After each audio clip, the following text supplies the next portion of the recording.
Assalamualaikum warahmatullahi wabarakatuh. Rahayu Sagung Dumadi.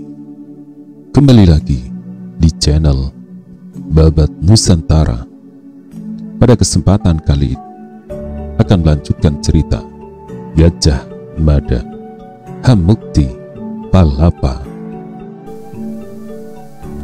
bagian ke-36.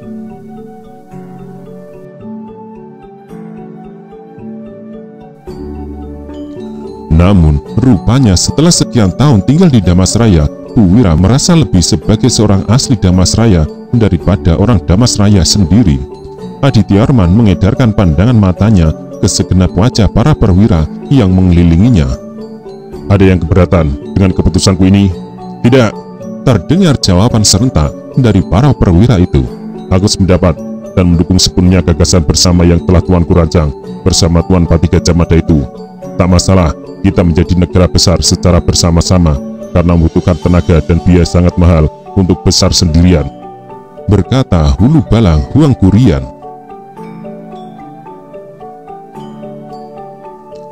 "Ya, aku sependapat," tambah Hulu Balang Hang Baji yang menerima penjelasan itu dengan semangat meluap-luap. Hang Baji masih merasa dijejali semangat yang berkobar setelah ikut dilibatkan dalam latihan perang bersama yang digelar berhari-hari lamanya.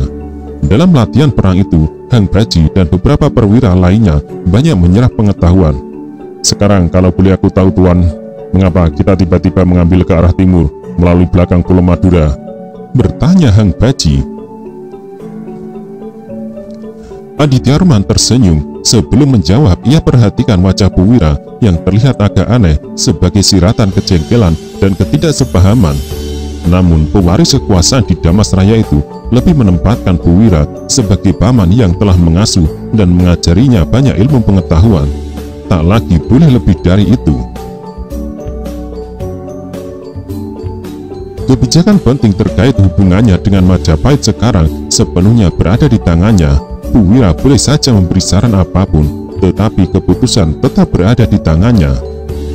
"Kita menempuh perjalanan ke timur untuk sebuah kesepakatan yang aku ambil dengan Kakang Gajah Mada. Kita akan membayangi sebuah wilayah bernama Keta." Wajah-wajah Hulu Balang itu berubah menjadi sumringah, apalagi manakala raja muda mereka menyampaikan penjelasan lebih rinci dan jelas atas apa saja rencana yang diterjemahkan. Sementara itu, raut muka Puwira sungguh sulit untuk ditebak. Apa warna macam apa di balik wajahnya yang membeku itu? Di langit, bintang-bintang gemerlapan.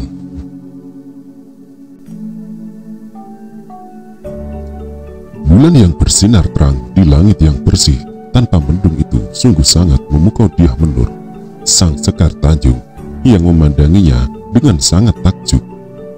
Dyah Menur hanya sendirian berdiri di halaman rumahnya dengan suasana sepi yang menyengat. Malam memang dihiasi bintang-bintang yang bertaburan, yang tidak seberapa meriah karena dikuasai perbawa rembulan. Namun di sekitarnya, Dyah Menur merasakan lebih meriah lagi. Suara cengeret yang menderit tak pernah berhenti karena demikian banyak binatang mirip belalang berukuran besar itu yang dengan bersama-sama dan serentak menggetarkan sayapnya menimbulkan suara riuh bersahutan, tumpang tindih dan saling melengkapi.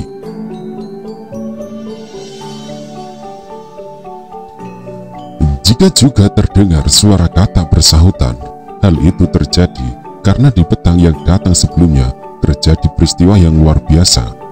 Hujan tiba-tiba turun sangat deras tanpa ada tanda-tanda awal. Karena sejak sore Dyah Menur memperhatikan keadaan, dia menandai dengan seksama bagaimana mendung terbentuk dengan agak tergesa seiring angin yang berhembus deras dan udara yang hangat. Tak hanya dirinya yang takjub dan berharap cemas ketika melihat mendung itu, tetapi juga semua orang ketika akhirnya gumpalan awan itu berhasil mengubah diri menjadi gumpalan mendung dan berhasil mengubah diri lagi menjadi turun hujan yang amat deras. Kehadirannya sungguh disambut dengan tepuk tangan.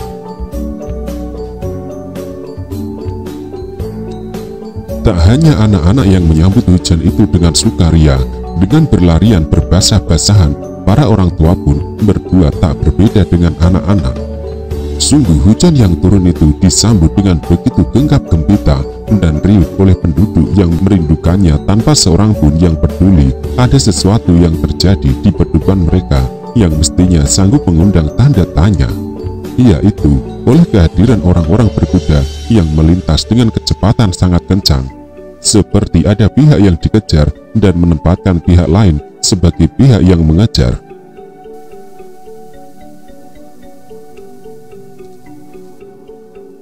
Seperti maling yang dikejar beramai-ramai, atau seperti puluhan anjing mengejar kucing, pihak yang dikejar kemana-mana selalu membawa benda sepanjang tongkat yang ujungnya dibungkus dengan kain.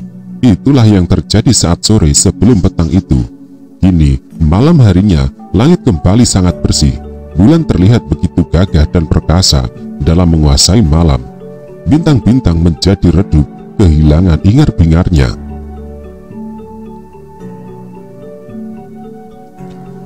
Suara pintu yang berderi terbuka menyebabkan Dyah Menur menoleh. Sang prajaga yang membuka pintu lalu melangkah mendekat dengan tatapan mata tidak mengarah, seperti mata yang kehilangan cahaya karena tertimpa kutukan. Walaupun telah berhadapan, pandangan mata sang prajaga tampak selalu lurus, tidak bergerak ke kanan dan ke kiri, yang jatuh entah kemana. "Kamu belum tidur, prajaga?" tanya Dyah Menur. Sang prajaga menggeleng. "Kenapa?" "Kangen Bapak." Telah terjadi perubahan yang luar biasa sejak sang prajaga tinggal bersama Dyah Menur yang dianggapnya sebagai ibunya sendiri. Dyah Menur mampu memberi kasih sayang sebesar kasih sayang ibu manapun. Tanpa diganggu oleh siapapun, Dyah Menur bisa menanamkan pengaruh yang dapat digunakan untuk mengubah sang prajaga melalui latihan berkesinambungan yang meski berlangsung agak lambat, kini terlihat perubahan luar biasa itu. Prajaga yang semula batu kini berubah menjadi bukan batu. Walau arah tatapan matanya masih tersesat entah kemana, remaja itu bisa diajak berbincang, bisa menjawab seketika ketika ditanya, juga bisa mengutarakan pendapatnya dengan jelas. Semua itu berasal dari sebuah ketelatenan. "Jadi kamu kangen ayahmu?" tanya Dyah Menur. Sang prajaga mengangguk. Dyah Menur bergegas meraih kepala bocah itu dan membenamkan ke dalam pelukan dan kehangatan kasih sayangnya. "Aku juga kangen dengan ayahmu," kata Dyah Menur yang hanya diucapkan dalam hati. Pelan sekali sang prajaga menggerakkan kepalanya untuk menatap bulan. Hal yang juga dilakukan Dyah Menur yang demikian seksama memperhatikan permukaan wajah penerang jagat raya di waktu malam itu. Nun jauh di sana, wajah bulat itu tampak ada gambar pohon yang tumbang, mirip Brahmastana dengan akar di atas.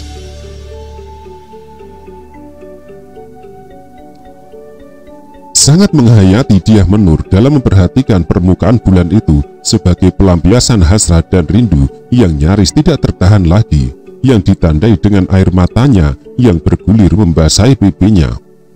Di dalam hidupnya hanya ada dua lelaki yang mampu menumbuhkan ingar-bingar kerinduan dalam hatinya. Yang pertama adalah seorang lelaki yang tak lagi bisa digapai, yang oleh karenanya harus dilupakan dengan dianggap telah mati atau pergi yang begitu jauh dan karena tak akan pernah kembali.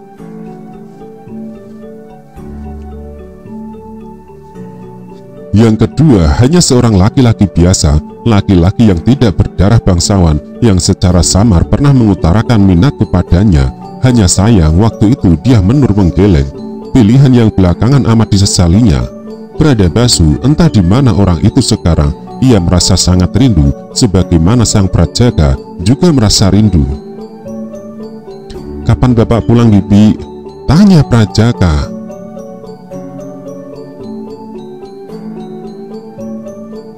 "Entah prajaga," jawab bibinya.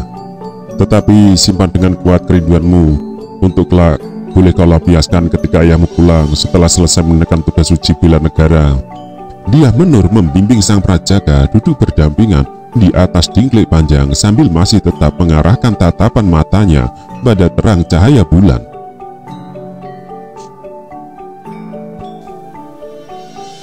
Akan tetapi sejatinya tidak hanya Dyah Menur dan sang Brajaka yang sedang melampiaskan kerinduan pada benderang bulan Sasandra itu. Nun jauh di tepi pantai wilayah Ketah, Pradabasu telah lebih dari 3 pekan menempuh perjalanan, menatap bulan yang sama dan tengah berharap orang-orang yang dirindukan melakukan hal yang sama. Sedang apakah sang Brajaka saat ini? Juga sedang apakah Dyah Menur sekarang? Pradabasu meletupkan keluh hatinya. Tak ada yang memberi jawaban, angin pun tidak, tanah pasir tempat kakinya berpijak juga tidak. Seharusnya Sasandra lah yang mewartakan jawabnya bahwa di saat yang sama, orang-orang yang dirindukan itu tengah menatapnya. Dyah Menur dan sang Brajaka sedang menatap dirinya, dan Pradabasu yang berada di wilayah Ketah juga sedang menatap dirinya.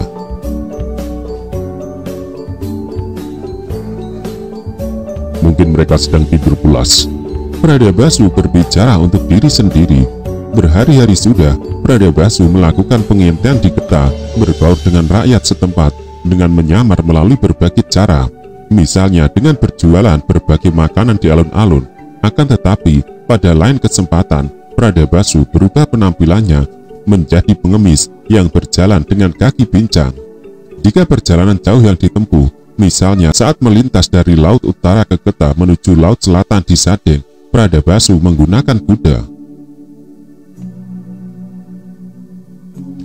Karena telah menjalin hubungan baik dengan seorang penduduk, Pradabasu memperoleh kesempatan untuk menitipkan kudanya sekaligus pemenuhan semua kebutuhan kuda itu atas makanan berupa rumput segar dan jamu telur, yang untuk itu Pradabasu harus mengeluarkan uang sebagai upahnya. Melalui cara-cara itulah Pradabasu akhirnya berhasil mengetahui banyak hal.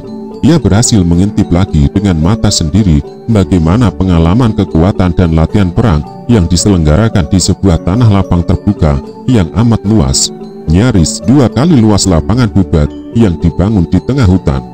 Tanah lapang yang berada di tengah hutan itu sebelumnya tak punya nama, tetapi karena kemudian dibutuhkan sebuah nama untuknya, orang-orang memberinya nama Alas Larang.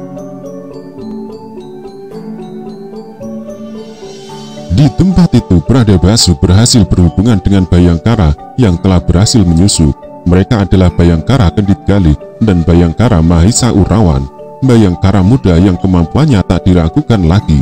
Dari pandangan mata dengan cara langsung itulah Pradabasu menemukan bukti yang tidak terbantah. Ketah dan Sadeng benar-benar sedang mempersiapkan diri melakukan makar, berontak dan berusaha lepas dari kesatuan negara Majapahit. Sadeng dan Ketah berupaya menempatkan diri sebagai negara merdeka dan kalau bisa malah menempatkan Majapahit sebagai negara bawahannya.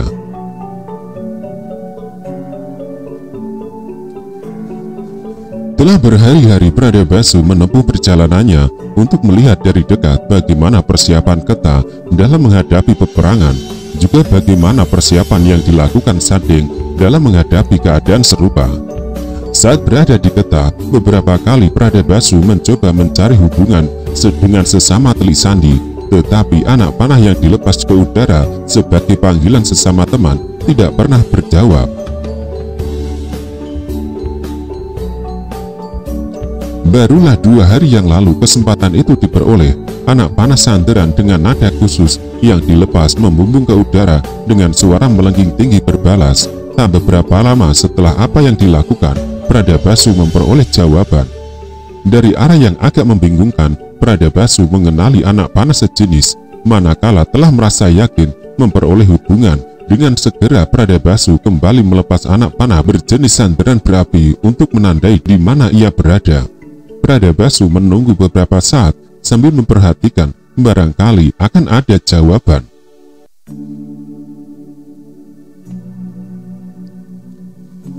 Ternyata benar, sejenak kemudian dari arah jauh di depannya terlihat anak panah sandaran yang membumbung tinggi pula.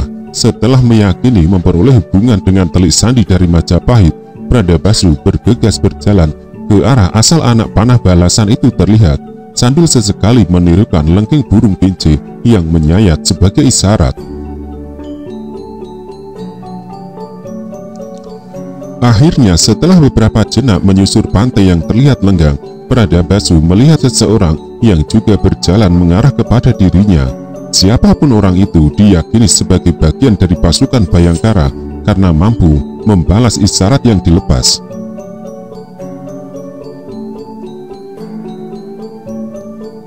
Ketika telah berada dalam jarak yang cukup saling menyapa, tetapi masih belum menampakkan wajah masing-masing, Pradabasu berhenti. Tindakan yang juga dilakukan orang itu, oleh karena diperlukan untuk saling menukar kata sandi, Pradabasu segera mengingat kata sandi yang pernah dikatakan Senopati Gajah Enggon kepadanya.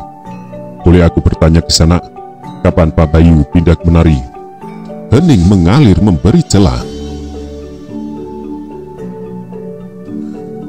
"Itu terjadi saat Gunung Kamput menahan rindu," jawab orang itu, merasa masing-masing telah menemukan jawaban yang benar. Tanpa keraguan, Pradabasu berjalan lebih mendekat.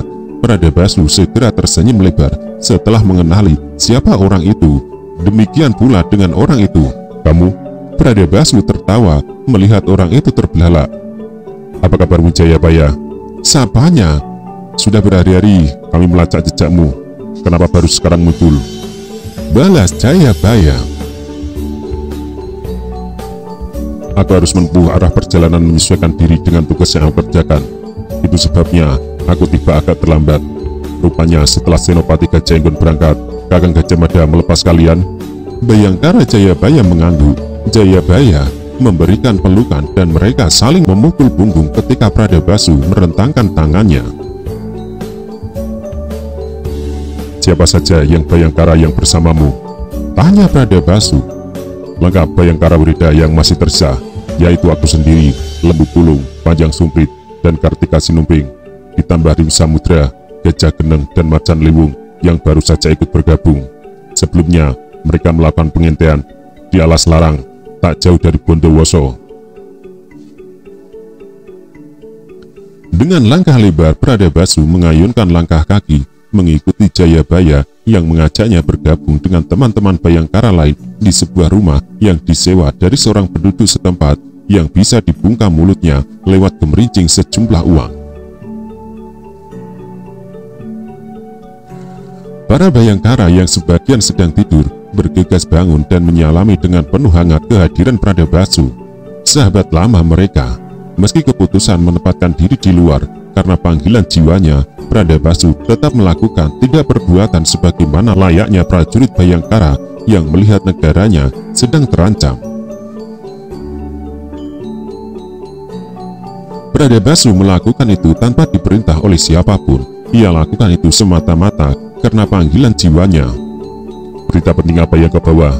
tanya Bhayangkara Kartika Sinumping tanpa basa-basi. Pradabasu mengedarkan pandangan memperhatikan semua wajah yang terarah kepada dirinya. "Yang pertama, soal Senopati Gajah Enggon," kata Pradabasu. "Aku punya cerita yang sangat menyedihkan terkait ketidakhadirannya bersama kita sekarang." Raut muka para telik sandi pasukan Bhayangkara itu mendadak berubah menjadi amat tegang. "Senopati Gajah Enggon tidak bersama kita sekarang karena berbulan madu." Jawaban yang diucapkan Pradabasu dari semula yang bersikap tegang tetapi mendadak berubah amat santai, belepotan senyum, membuat terperangah semua yang hadir di rumah sewa yang amat dirahasiakan itu. "Ada sebuah kejadian aneh di ujung Galuh yang nanti akan aku uraikan dengan rinci, karena di tempat itulah Ibu Suri Raja Patni Bhiksuni Gayatri memberi arah dan petunjuk yang harus kami tempuh. Ada seorang kakek tua bernama Ki Agal yang ternyata sosok sangat penting di masa lalu yang telah lama menghilang, tak ketahuan jejaknya. Ki Agal itu ternyata Maesha Pawagal yang dulu bersama dengan Raden Wijaya bahu-membahu melawan gelang-gelang. Ki Pawagal memiliki seorang cucu perempuan bernama Rahi Sunelo. Dengan cucunya itulah Gajah Enggon ditodong dan tidak bisa menolak untuk dikawinkan. Dalam pesta perkawinan yang digelar sederhana itu, hadir seseorang yang keberadaannya bagikan dongeng pula, Kyai Medang Dangdi. Dengan jelas dan gamblang, Pradabasu menuturkan apa yang terjadi, dimulai sejak petunjuk aneh yang diterima dari Ibu Suri Raja Patni Bhiksuni Gayatri, lalu menemukan jejak payung dan jinak Gringsing Lobeng Luih Laka yang hilang di ujung Galuh yang berujung pada pertemuan melalui cara yang aneh dengan Ki Agel yang memiliki cucu bernama Rai Sunelo. Selengkapnya, Pradebasu juga menjelaskan petunjuk macam apa yang ia terima dari Kyai Mendang Dangdi. Senopati Gajah Enggon telah kawin. Itu benar-benar merupakan berita yang sangat mengagetkan dan menyenangkan. Tak seorang pun yang tidak menyimak penjelasan yang diberikan Pradebasu, dan tak seorang pun yang tak merasa gembira dengan perkawinan itu, meski melalui cara yang aneh dan agak sulit diterima nalar. Senopati Bulus itu akhirnya ketemu jodohnya, ucap Bayangkara Lembu Pulung. Celetukan itu sontak disambut dengan tertawa bersama. Akan tetapi dengan segera Bayangkara Gajah Geneng meletakkan jari di bibir, meminta semua orang untuk jangan gaduh. Jadi Senopati Gajah Enggon pilih berbulan madu di saat macam ini? Pradebasu menggeleng. Tentu bukan itu jawabnya, jawab Pradebasu. Gajah Enggon mungkin harus melaksanakan kewajibannya sebagai seorang suami barang sehari 2 hari lebih dulu. Setelah itu ia akan melanjutkan perjalanannya dengan bentuk sangat berbeda dengan perjalanan kita. Kita ada di sini untuk mengamati gerak-gerak orang Ketah. Sebaliknya Gajah Enggon mengambil arah berbeda. Ia harus menemukan payung Kiai Udan Riwis dan Cina Negara. Beberapa jenak hening menyelinap. Jadi saudara-saudara, tiba-tiba macan liwung menyeletuk. Senopati Gajah Enggon harus melaksanakan kewajibannya sebagai seorang suami. Tugas apakah itu? Tidak seorang pun yang tidak tertawa mendengar apa yang diucapkan Bayangkara Macan Liwung itu. Kali ini bahkan Gajah Geneng tertawa paling keras dan tidak peduli meski tetangga akan mendengar dan merasa heran atau bahkan terganggu. Bagaimana kecantikan istri Gajah Enggon itu? Tanya Kartika Sinumbing. Pradebasu berbalik memandang orang di belakangnya. Cantik sekali, jawabnya. Jika tidak cantik, tak mungkin Senopati Gajah Enggon langsung mau menerima perjodohan macam itu. Para telisan di Bayangkara itu sontak menjadi penasaran. Mereka tak sabar ingin segera tahu perempuan dengan kecantikan macam apa yang telah menjadi istri mantan pimpinannya itu. Lebih cantik dari Tuan Putri Dyahwiyat? Prabu Dyahwiyat Raja Dima Rajasa adalah anak mendiang Sang Prabu Raden Wijaya yang sangat terkenal kecantikannya. Lebih-lebih kakaknya yang kini juga menjadi Prabu Putri. Bahkan sampai ujung jagat semua tahu bagaimana kecantikannya. Namun Pradebasu merasa kecantikan istri Gajah Enggon memiliki tempat tersendiri, seperti halnya kecantikan Dyah Menur yang telah mengisi seluruh ruang di rongga dadanya. Bagi para suami, mungkin istrinya lah yang paling cantik. Namun bisa juga sebaliknya. Para suami beranggapan istri tetangga lebih cantik dari istrinya. Laki-laki sering tak puas dengan yang menjadi miliknya. Halaman sendiri tampak indah, tetapi halaman orang lain tampak lebih indah.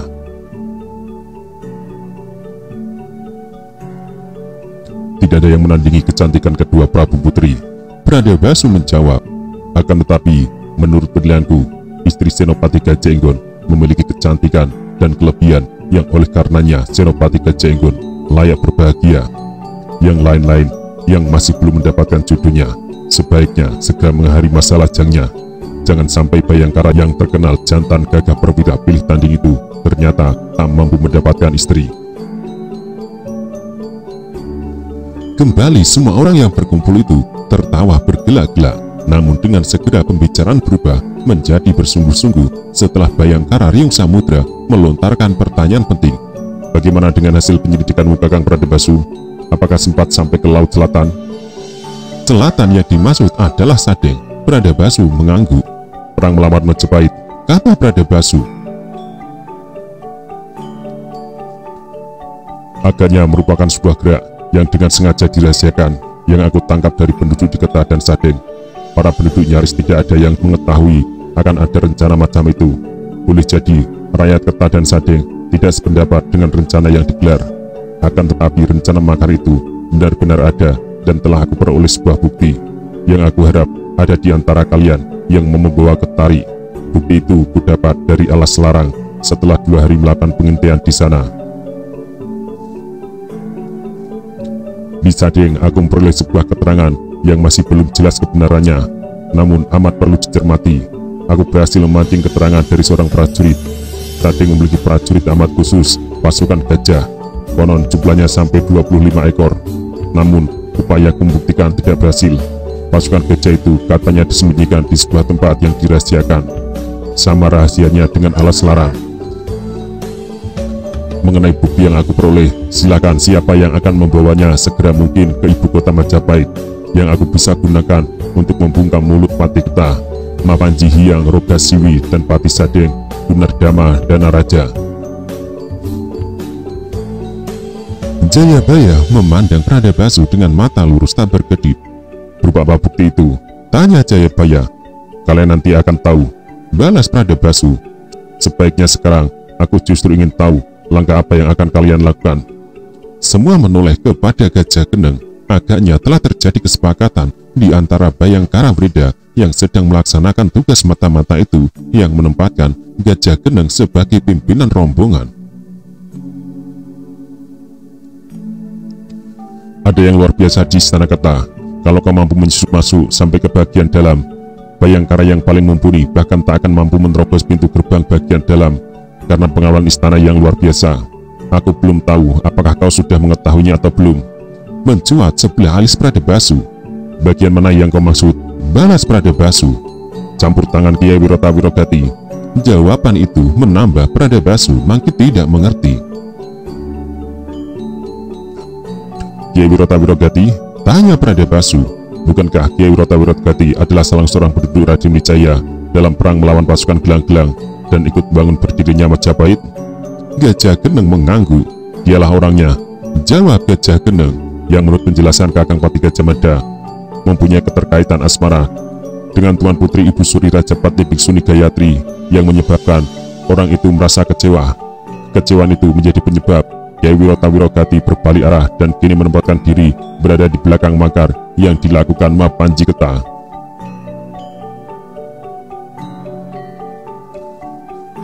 Pradabasu mencoba mencerna penjelasan itu, tetapi ia masih merasa belum paham. Di hari pertama, aku dan Gajah Egon menempuh perjalanan ke ujung Galuh. Aku menemukan jejak kekacauan dan onar yang dilakukan 5 orang laki-laki yang menunggang kuda. Mereka membakar rumah-rumah dan bahkan melakukan pembunuhan. Oleh karena itu, kami mengirim berita kepada Kakang Patih Gajah Mada. Siapakah mereka? Itulah mereka, jawab Gajah Geneng. Kiai Wirota Wirogati dan 4 anak buahnya berusaha memancing prajurit Bayangkara supaya keluar dari istana dengan niat akan masuk dan melakukan pencurian di gedung pusaka.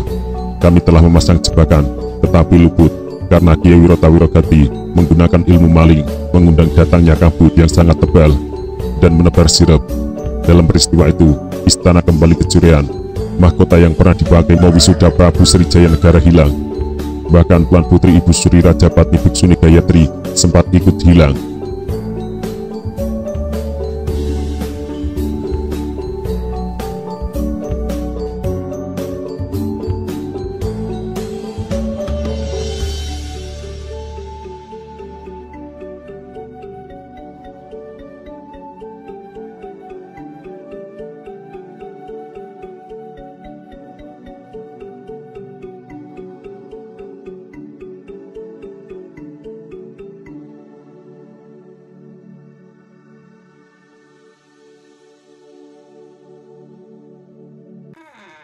Thank you.